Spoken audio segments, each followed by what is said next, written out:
Warahmatullahi wabarakatuh. Dan saya ingin menyapa dulu ke Ketua Jurusan Keperawatan Fakultas Kedokteran Universitas Brawijaya kepada Bu Dr. Asti. Selamat pagi Bu. Selamat pagi juga kepada Ibu Yati Sri Hayati, mewakili dari KPS S2 Keperawatan.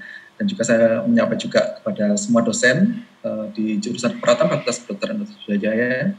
Kemudian seluruh panitia dan juga hadirin semuanya yang hadir di acara kita pada pagi hari ini. Seperti yang disampaikan tadi, bahwasanya pada pagi hari ini kita akan mendiskusikan terkait bagaimana sebetulnya strategi penyusunan pembahasan jurnal sesuai dengan standar jurnal bereputasi. Nah, mohon izin slide saya menggunakan bahasa Indonesia, tapi tentu saja tidak usah khawatir penjelasan saya menggunakan bahasa Indonesia. Ya. Oke, ini akan kita coba diskusikan selama kurang lebih 30 menit mulai dari pendahuluan, kemudian bagaimana sebetulnya pendekatan pada saat kita mau menulis diskusi yang nantinya bisa sudah sesuai dengan standar jurnal bereputasi, dan kira-kira tips-tips apa nih yang penting kita ketahui dan kita lakukan pada saat kita menulis sebuah diskusi. Ya. Sebetulnya skopnya relatif sempit, ya, karena sebetulnya kalau kita lihat dalam penulisan sebuah paper, ya, itu terbagi menjadi beberapa introduction, kemudian metodologi, kemudian result, hasilnya, dan juga pembahasan. Nah, kita sekarang fokus pada pembahasannya yang sebetulnya seri-seri sebelumnya sudah dibahas sebelumnya. Nanti di seri keempat, insya Allah juga akan dibahas lebih lanjut lagi. Bagaimana ini sesudah selesai menulis diskusi, ya, terus apa yang harus dilakukan dan sebagainya, nanti akan dibahas di sesi yang keempat, seri keempat. Ya.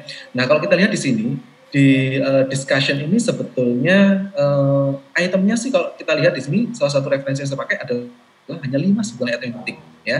Jadi menyampaikan statement findings-nya. Jadi apa sih hasil utamanya diulang lagi di sini, tapi nanti bedanya apa nih dengan result kita diskusikan.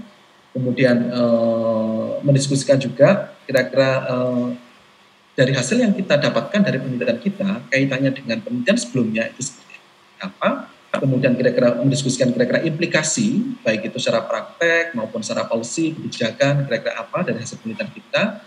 Kemudian kelebihan dan kekurangan dari penelitian kita apa perlu disampaikan juga, dan juga memberikan gambaran kira-kira kalau mau meneliti selanjutnya bagaimana nih dari hasil penelitian kita, ya, seperti itu.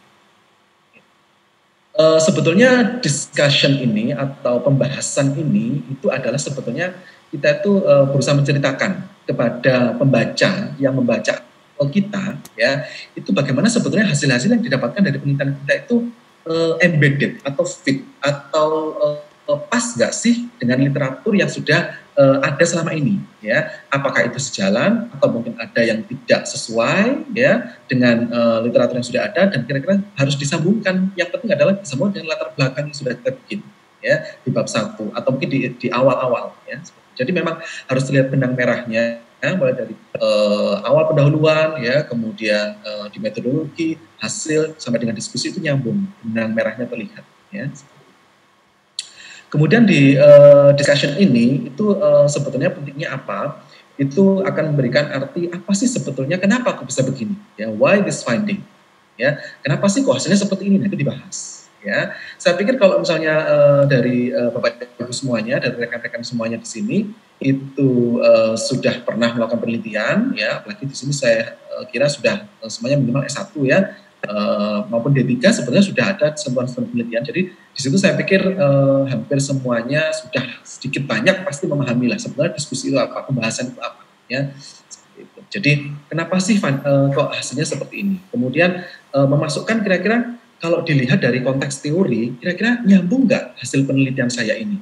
Ya, kemudian perlu juga menyampaikan batasan, ya, keterbatasan apa sih sebetulnya, karena setiap penelitian sebetulnya pasti akan ada kurang lebihnya, ya, ada plus minusnya. Yang kita sampaikan di sini adalah kekurangan kita. Nah, itu nanti harapannya karena sebetulnya penelitian pasti bias dan sebagainya itu tidak bisa kita 100% minimal kita minimalkan biasnya, nggak ada sama sekali, itu sangat sulit sekali, ya, pasti akan ada bias-bias, keterbatasan-keterbatasan. Nah, itu perlu disampaikan juga di discussion atau di pembahasan. Kemudian yang penting juga mengidentifikasi area apa nih yang perlu dikaji lebih lanjut, dan kira-kira bagaimana nih penelitian selanjutnya sesuai dengan hasil yang sudah kita dapatkan dari penelitian kita. Nah, Biasanya pembahasan itu memulainya dari mana? Ya, dari principal finding. Jadi penelitian hasil penelitian yang utama, hasilnya apa nih yang paling heboh, yang paling hits, yang paling pokoknya yang paling wow lah ya. Itu diawali di situ. Ya, itu akan memberikan gambaran yang ya impresnya itu pasti di awal, ya kan? Kesan pertama harus menggoda gitu ya. Nah, itu pentingnya di sini. Jadi principal finding itu harus di awal pada saat kita memulai pembahasan. Kemudian menginterpretasikan dengan konteks literatur, ya. Jadi seperti yang saya bilang tadi, cocok nggak, sama nggak, sejalan nggak, atau mungkin berlawanan, kontradiksi dengan penelitian-penelitian sebelumnya dan sebagainya, ya. Seperti itu disampaikan di pembahasan. Apakah kalau misalnya penelitian kita, ya, dari hasil kita itu tidak sesuai nih, atau mungkin tidak sama dengan penelitian sebelumnya, apakah itu salah? Tidak. Ya, jadi semua penelitian apapun itu, apakah hipotesis kita itu diterima atau mungkin hipotesis kita tidak diterima, semuanya adalah benar. Ya, semuanya benar. Tidak ada penelitian yang salah di situ. Ya, yang salah itu jika seandainya metodologinya salah, analisa datanya salah, nah itu yang salah. Tapi kalau hasilnya, kalau sudah benar semuanya ya, metodologinya benar, kemudian analisa juga benar, dan ternyata hasilnya kok hipotesis nggak didukung ya, kita tidak sepakat dengan hipotesis yang kita sepakati di awal ya, nggak apa-apa, itu adalah hasil penelitian benar ya, jadi itu selalu benar ya. Kemudian kenapa nih kok bisa begini? Nah, kalau misalnya hipotesis disetujui atau mungkin tidak disetujui ya, itu harus kita bahas kenapa sih kok ternyata hipotesis kita kok nggak seperti yang kita harapkan ya, gitu. Maksudnya tidak di apa sih bahasanya kalau hipotesis itu tidak sesuai dengan hipotesis kita ya, itu harus dibahas ya. Dan saya sebetulnya kalau saya pribadi itu lebih senang kalau misalnya hipotesis kita itu tidak disetujui ya, jadi tidak mendukung adanya hipotesis, itu nanti bahasanya lebih panjang sebetulnya ya kan, karena kalau sudah oh iya hipotesisnya disetujui gitu ya, H0-nya kurang dari 0,05 gitu misalnya, atau bahkan 0,00 sekian 01 gitu ya, itu kan wah signifikan banget nih ya, ada hubungan atau ada beda. Itu sebetulnya kalau seperti itu sebetulnya malah pembahasan itu nanti tidak bisa berkembang banyak sebetulnya. Karena apa? Ya memang secara teori, secara tinjauan pustaka kita sudah ada hubungan, secara teori, secara literatur sebelumnya ada beda. Jadi mau dibahas apa lagi? Sometimes itu lebih susah sebetulnya. Cuma kalau misalnya H0 yang diterima, ya itu sometimes ya, kalau saya itu sometimes lebih mudah untuk membiarkan gitu ya. Kemudian bagaimana hasil tersebut bisa digeneralisasi, itu juga penting. Ya, implikasi juga perlu disampaikan di sini, baik itu klinis, metodologi maupun teori. Ya, itu disampaikan di pembahasan ini. Kemudian di sini di pembahasan ini itu disampaikan di sini adalah digunakan untuk expand knowledge in the field of study. Ya, jadi mengharapannya memang dari hasil penelitian kita itu bisa memperluas hasanah ilmiah. Ya, dari literatur yang sudah ada, dari penelitian yang sudah ada, ya itu bisa memberikan hasanah lebih luas lagi, ya, terkait dengan ilmu pengetahuan sesuai dengan hasil penelitian. Nah, jika seandainya beda nih hasilnya, ya, atau mungkin Bapak Ibu semuanya menemukan hal yang baru nih dari penelitiannya, kemudian kok kayaknya ini nggak cocok ya dengan penelitian, tidak apa-apa, ya, tidak masalah, ya, yang jelas tetap di-sharekan, tetap disampaikan, ya, tidak malah harus disembunyikan ini nggak sesuai ya, sembunyikan aja lah, nggak tak sampaikan dan sebagainya, tidak ya, itu malah yang harus disampaikan dan kira-kira kenapa nih kok tidak sesuai dengan penelitian sebelumnya. Nah, itu dibahas kenapanya, ya, why the funding ya. Kemudian yang penting juga di sini adalah not to be careful to be too broad and generalized ya, jadi memang kita tidak bisa menggambarkan hasil penelitian kita tuh bisa pokoknya ini kalau digeneralisasikan bisa semua pada seluruh dunia dan sebagainya, seluruh pasien dengan misalnya COVID dan sebagainya. Jangan terlalu seperti itu ya, jadi harus berhati-hati ya, karena sebetulnya untuk mengeneralisasi ini itu tidak mudah ya, tergantung bagaimana kita mengambil sampelnya, seberapa banyak sampel yang kita ambil dan sebagainya, itu harus berhati-hati. Dan limitasi ya, saya sampaikan tadi keterbatasan juga penting ya. Kalau kita selaku peneliti mulai dari awal kita bikin proposal, kemudian metodologi kita setting, analisanya bagaimana, penelitian bagaimana, begitu ambil data kita melakukannya, kemudian kita analisis dan sebagainya sehingga keluar hasil. Tentunya mulai dari proses awal itu pasti kita akan merasa kita self refleksi ya. Jadi kira-kira apa nih kekurangan dan penelitian saya? Nah, itu perlu disampaikan di sini sehingga nanti itu bisa dijadikan sebagai pembelajaran buat pembaca dan buat penelitian selanjutnya. Bagaimana untuk bisa memperbaiki, ya. Dan kita sekarang bergerak ke item yang kedua, ya. Jadi pendekatan nih, bagaimana kalau kita menulis sebuah pembahasan, ya. Saya mengambil dari sini agak relatif lama sebenarnya 2013, cuma enak nih untuk sebagai ada 4 item di sini sebelumnya kita akan coba diskusikan, mengkonstruksi atau menuliskan pembahasan, ya. Kemudian bagian tengah dari pembahasan itu bagaimana? Intermediate-nya itu paragraf tengah itu bagaimana sih? Kalau di pembahasan nanti kita akan ada intro, ada tengah, sama penutup sebetulnya. Ya. Nah itu di tengah itu nanti bagaimana? Kemudian kita juga beberapa kesalahan-kesalahan yang sering dilakukan nih, termasuk saya. Ya setelah saya baca-baca dari literatur itu ternyata juga saya sometimes juga, oh iya saya juga pernah melakukan hal kesalahan itu. Ya. Nah nanti kita coba diskusikan kira-kira kesalahannya apa. Kemudian kira-kira apa nih pada saat kita menuliskan pembahasan terkait dengan menuliskan, grammar, dan sebagainya, item-item apa yang kita pentingkan, ya nanti kita bahas. Nah, ini yang pertama nih, bagaimana sebetulnya kita mengkonstruk, menyusun sebuah pembahasan. Nah biasanya di sini, generally itu banyaknya kata, ya jadi kalau misalnya menggunakan ini Bapak Ibu semuanya, kalau kita mau submit ke jurnal internasional itu yang bereputasi, mereka mainnya kata. Ya, jadi mainnya kata bukan lembar. Ya, jadi kata itu berapa kata sih sebetulnya? Nah itu masing-masing jurnal beda, ya. Dan masing-masing jurnal untuk tipe penulisan tertentu juga beda-beda. Misalnya nih, oh ini aja riset artikel, maka biasanya ada yang cuma 3.000 ada, tapi ada sampai dengan 4.500 kata ada. Ya, tapi kalau misalnya case study mungkin hanya 2.000 seperti itu. Kalau misalnya komentari dan sebagainya berapa kata dan sebagainya seperti itu biasanya sudah ada ketentuan, ya. Nah tapi in general nih untuk pembahasan jumlah katanya, banyaknya pembahasan kita tulis itu tidak melebihi dari kalau misalnya sectionnya lainnya, jadi bagian lainnya kalau dikumpulkan itu tidak melebihi, mulai dari pendahuluan, kemudian metodologi, hasil, ya misalnya kalau dikumpulin gitu ya total kok ternyata dari pendahuluan kemudian metodologi sama hasil kok 2.000 kata gitu ya. Jadi discussionnya tidak boleh lebih dari 2.000 kata. Ya, jadi maksimal yang 4.000 tadi seperti itu. Kalau misalnya kurang dari itu nggak apa-apa, ya. Kemudian maksimal biasanya 7 paragraf. Ya, maksimal 7 paragraf. Kemudian masing-masing paragraf biasanya tidak lebih dari 2.000 kata. Ya, jadi sekali lagi mainnya kalau kita bicara di jurnal internasional adalah kata, ya. Jadi bukan halaman dan sebagainya, bukan, tapi kata, ya. Nah, kemudian saya bilang tadi kalau di pembahasan itu divided into 3. Ya, jadi ada 3 pembagian. Jadi ada introduction, introductory, ya, ada intermediate, ada concluding. Jadi ada pendalaman dulu, ada bagian tengahnya, kemudian ada bagian kesimpulannya, ya, atau summary. Ini sebetulnya di introductory paragraph, ya. Jadi pada saat kita melakukan menuliskan pembahasan di awal loh, ada pendahuluan lagi sih Pak, maksudnya bagaimana? Nah ini sebetulnya di pendahuluan itu seperti paragraf pertama kita harapannya bisa menulis apa sih sebetulnya yang menjadi konsentrasi kita, apa yang menjadi titik poin yang kita yang menjadi penelitian utama, yang menjadi titik poin utama dari penelitian kita itu apa sih sebetulnya, itu dibahas, ya, bukan dibahas, disampaikan, ya, disampaikan.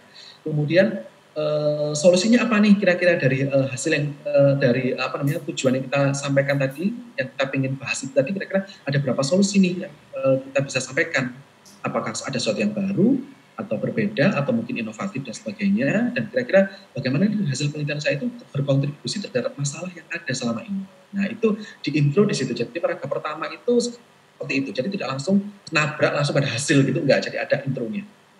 Jadi nanti kelihatan indah.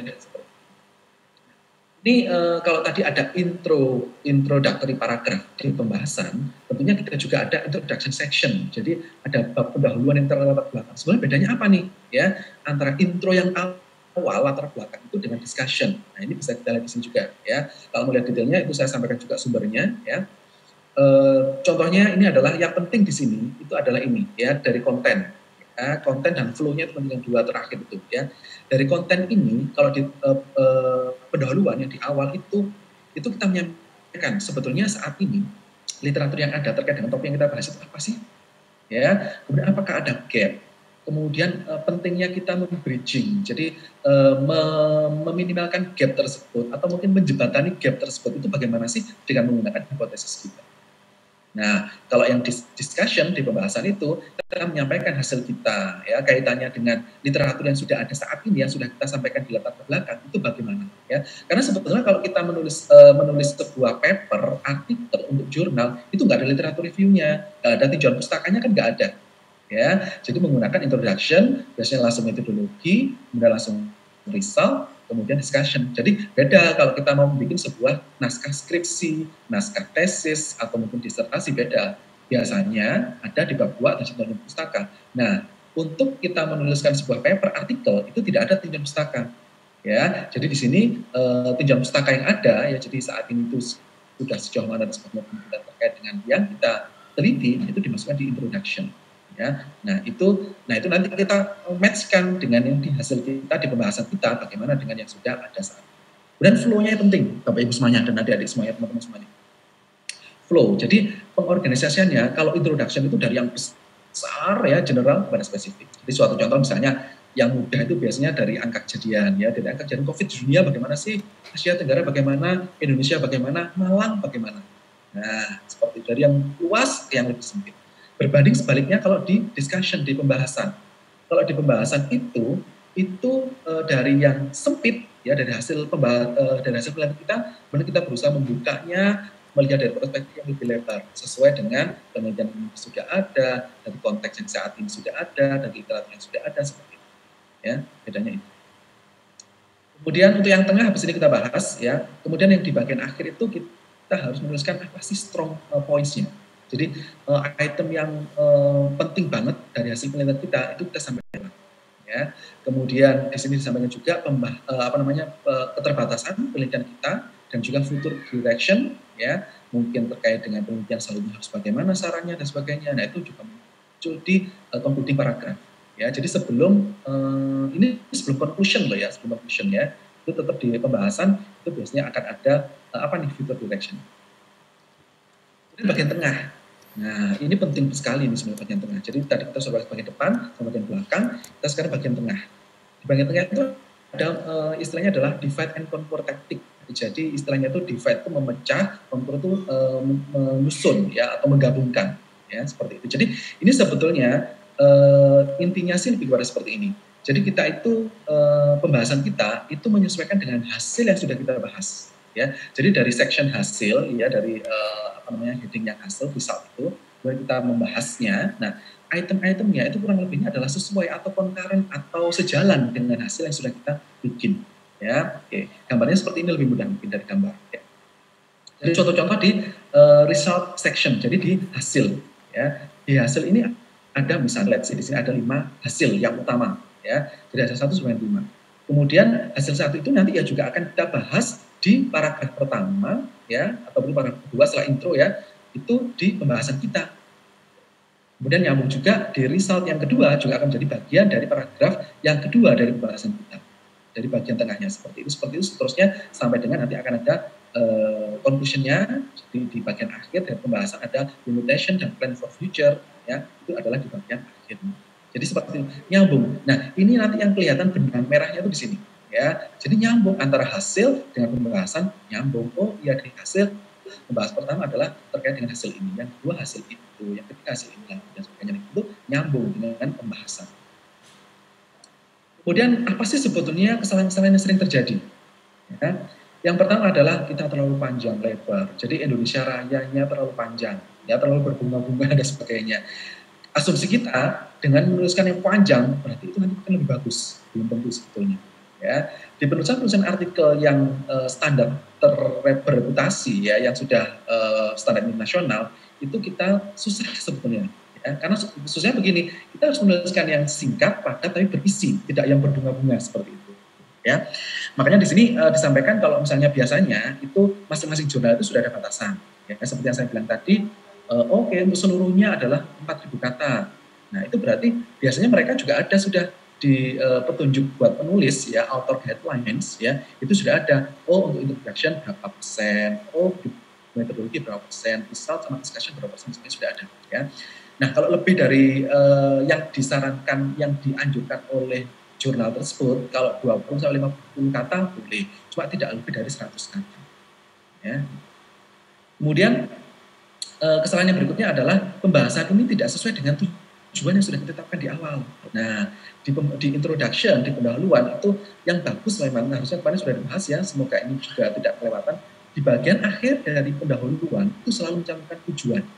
Ya, ada jurnal yang meminta menyebutkan secara literally ya, secara eksplisit aims gitu ya, atau mungkin objektif gitu ya, atau purpose gitu ya. Nah, itu ada yang meminta seperti itu. Tapi kalau enggak, ada zona yang enggak ya. Kalau enggak, berarti berarti di bagian akhir di sebuah pendahuluan itu selalu ada tujuan penelitian itu apa, itu perlu disampaikan. Nah, itu nyambung nantinya dengan pembahasan ya, sesuai ya. Kemudian kesalahan yang berikutnya adalah ini ya, ini mahasiswa sering melakukan ya. Jadi pembahasan itu menuliskan item-item yang tidak ada di hasil. Nah, itu yang kesalahan berikutnya. Itu sering banget ya. Bahkan bukannya S1, mahasiswa S2 juga begitu ya. Jadi di pembahasan tiba-tiba muncul ada data siluman celing gitu ya. Ini di hasil kok nggak ada? Iya Pak, nggak saya munculkan. Loh, harusnya dimunculkan ya. Jadi jangan sampai menuliskan di pembahasan tapi di hasil tidak ada. Kemudian berikutnya hanya menyampaikan pembandingan dengan penelitian sebelumnya ya. Penelitian hasil dari penelitian ini sesuai dengan penelitian sebelumnya oleh lalalala. Atau mungkin hasil penelitian ini tidak sesuai dengan penelitian sebelumnya oleh lalalala. Kalau hanya seperti itu sebetulnya tidak disarankan. Ya, yang perlu disarankan adalah terus kenapa kok berbeda? Why-nya itu penting. Ya, kenapa kok sama? Kenapa kok berbeda? Ya, itu yang penting adalah kenapanya, bukannya sekedar sama atau. Kemudian discussion ini tidak berawal dari sesuatu yang spesifik pada general, ya, misalnya mix campur baur dan sebagainya gitu ya. Nah, yang disarankan adalah berawal dari yang spesifik dari hasil penelitiannya Bapak Ibu semuanya, kemudian bergerak makin lebar, makin besar. Kemudian tidak menyampaikan keterbatasan, ya, itu penting juga menyampaikan sekali lagi. Kemudian di sini dikatakan kalau by the end itu untuk pada saat menyimpulkan ya, itu kita terlalu luas konteksnya, ya, terlalu hiperbola, ya. Itu juga berbahaya sekali ya. Kadang-kadang kita tidak merasa. Saya sering melakukan ini ya. Jadi conclusion saya itu sering terlalu berbunga dan terlalu lebar ya. Dan itu kadang-kadang karena kita terlalu yakin banget bahwasanya penelitian saya itu memang bagus banget dan sebagainya, bisa digeneralisasi dan sebagainya. Nah, itu kadang-kadang bikin kita menjadi over ya. Nah, itu harus berhati-hati ya. Nah, ini beberapa saran ya yang disarankan apabila kita ingin meminimalkan ya kesalahan-kesalahan atau mungkin kesalahan sih, keterbatasan menuliskan pembahasan ya. Suatu contoh di sini adalah menyampaikan hasil itu secara detail di pembahasan loh ya, ini di pembahasan ya. Nah, itu sebetulnya tidak betul juga. Hasil itu ya di result section ya, di bagian hasil, bukan di bagian pembahasan ya. Jadi di sini hanya yang utama saja ya, seperti itu. Kemudian sekali lagi menyampaikan apa yang dari hasil penelitian itu yang disampaikan di pembahasan. Jadi jangan sampai menuliskan item yang tidak dilaporkan hasil ya. Kemudian ini juga avoiding discussion on expected result. Jadi kalau misalnya hasil penelitian saya kok tidak sesuai ya dengan harapan saya, dengan hipotesis saya, dan ini kayaknya aneh nih. Pasti kalau saya sampaikan nanti banyak orang bertanya-tanya, nggak usah saya sampaikan lah, tidak ya. Jadi yang disarankan malah harus kita mendiskusikan nih unexpected result. Jadi item-item yang tidak kita duga, item-item yang mungkin di luar ekspektasi kita gitu ya. Nah, itu kita sampaikan ya. Dan kenapa kok bisa seperti itu? Nah, itu kita coba sampaikan, kita ulas, kita diskusikan, dikaitkan dengan literatur yang lain. Ya. Itu kira-kira beberapa pitfall ya, atau mungkin kesalahan yang mungkin kita bisa benahi ya pada saat kita menuliskan sebuah pembahasan ya. Nah, di sini banyak lainnya sih yang tadi kita sudah bahas juga, semacam kayak di conclusion ya, di kesimpulan akhirnya itu tidak didukung dengan data-data yang sudah ada dan sebagainya. Nah, itu harusnya diminimalkan ya. Kemudian kita terlalu berspekulasi ya, kemudian kata-katanya terlalu banyak dan sebagainya. Kita fokus pada argumen kita ya, karena sebenarnya ada keterbatasan ya, tidak kita berdabiah kalau orang Jawa bilang ya, jadi terlalu berguna-guna melebar dan sebagainya. Kemudian terkait dengan grammar dan sebagainya, bagaimana penulisannya ya. Ini disarankan menuliskan itu dalam bentuk yang simple saja ya. Simple maksudnya Pak, bahasa Inggris simple itu seperti apa ya Pak? Saya bahasa Inggris saja sebenarnya susah ya, karena sebenarnya kalau kita melihat jurnal bereputasi sebetulnya tidak harus bahasa Inggris memang ya, tapi jurnal yang terindeks dengan Sinta dan sebagainya, ratingnya bagus dan sebagainya, sebetulnya juga sudah bereputasi ya. Cuma di sini kita tidak disarankan menuliskan yang terlalu berbunga-bunga dan sebagainya, terlalu complicated dan sebagainya. Kalau misalnya dalam bahasa Inggris itu misalnya subclause main clause-nya itu banyak banget dan sebagainya, tidak ya. Jadi di sini disarankan malah tiap kalimat itu hanya menyampaikan satu single point ya, dan tidak melebihi 25 sampai 30 kata. Ya, jadi selagi mainnya kata loh ya. Jadi bukan hanya sekedar total overall ya, total overall dari paper kita. Halo Pak, mohon maaf Pak, saya ingatkan waktunya tersisa 5 menit lagi Pak. Oke, siap, terima kasih.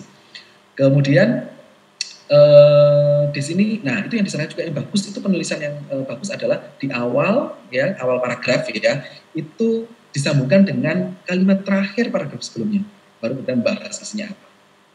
Di akhir paragraf tersebut, by the end ya, itu akan menyampaikan kira-kira link yang akan dibahas di paragraf berikutnya itu apa. Nah itu jadi nyambung, koheren antar paragraf itu nyambung ya. Dan ini sekali lagi budaya menulis sepertinya kita susah ya, bahasa Indonesia saja susah ya, apalagi berbahasa Inggris lebih susah lagi ya. Tapi memang harus berlatih ya. Kemudian disarankan menggunakan kalimat aktif dibandingkan. Dan ini tipsnya, ada 3 tips yang di sini saya sarankan. Yang pertama adalah membaca author guidelines. Ya, jadi membaca petunjuk buat penulis itu selalu setiap jurnal pasti akan ada. Ya, nah di situ disampaikan suatu contoh, di sini saya ngambil dari AJP, jadi Australasian Journal of Paramedicine. Nah itu disampaikan untuk discussion itu berapa sih itemnya, bagaimana kriteria si jurnal tersebut misalnya. Oh maksimal hanya 10 paragraf, ya kan. Dan paragraf pertama harus menyampaikan kira-kira overarching statement about the study. Jadi tujuannya apa sih, hal-hal yang pentingnya apa, hal yang dibahas apa, seperti itu. Jadi ini bisa disampaikan, bisa dilihat di author guidelines ya. Jadi penting sekali sebelum kita menulis sebuah paper melihat author guidelines. Walaupun sebetulnya masing-masing jurnal nanti berbeda-beda ya, berbeda-beda. Cuma tidak apa-apa ya, in general kurang lebih sama. Yang penting juga adalah melihat dari paper yang sudah publish di jurnal tersebut. Misalnya target saya mau publish deh di jurnal yang tadi saya bilang Australasian Journal of Paramedicine. Saya coba lihat sih discussion-nya yang dibikin yang sudah terbit di jurnal tersebut kayak gimana modelnya. Nah, bisa dilihat di sini. Contohnya seperti ini. Discussion di sini sudah disampaikan di awal di paragraf pertama, the objective of this study. Jadi ditekankan lagi tujuannya ngapain sih, ya. Nah, habis itu di sini nanti mempresentasikan apa sih, hasilnya apa sih, ya. Seperti itu kira-kira highlight ya, atau mungkin item-item yang penting yang diutamakan disampaikan di paragraf pertama, ya. Itu penting. Dan ini juga yang penting ya, terakhir ini, slide terakhir, ini apa sih sebetulnya yang seharusnya dilakukan sama yang tidak dilakukan ya, terkait dengan penulisan untuk pembahasan ya. Jadi di sini kalau tadi sudah kita lakukan dan sebagainya, kita sudah bahas ya, misalnya kita mulai dari sesuatu yang utama dulu ya, penelitian yang hasil penelitian yang heboh dulu dari kita, dan kita yang kecil-kecil dan sebagainya, sampaikan keterbatasannya dan sebagainya, kemudian menyampaikan kira-kira ke depannya begini. Yang tidak disarankan, do not include, itu kita over representation ya, jadi terlalu lebay ya, jadi jangan terlalu lebih dari data yang kita punya ya, seperti itu. Kemudian dari kesimpulan tidak didukung dengan data dan sebagainya. Kemudian kita berusaha menyerang kira-kira pembaca dan sebagainya, mendiskreditkan kelompok pembaca tertentu dan sebagainya juga tidak disarankan. Ini nanti mungkin bisa dipelajari lebih lanjut, jika seandainya tertarik membaca lebih lanjut juga sudah saya sampaikan di sini sumbernya ya, nanti bisa dilihat lebih lanjut. Kira-kira seperti itu yang bisa saya sampaikan, yang bisa saya sharekan terkait dengan bagaimana sebetulnya kita pada saat kita mau menuliskan sebuah pembahasan di jurnal yang bereputasi. Kira-kira seperti itu, Mas Suhendra, saya kembalikan pada moderator. Terima kasih.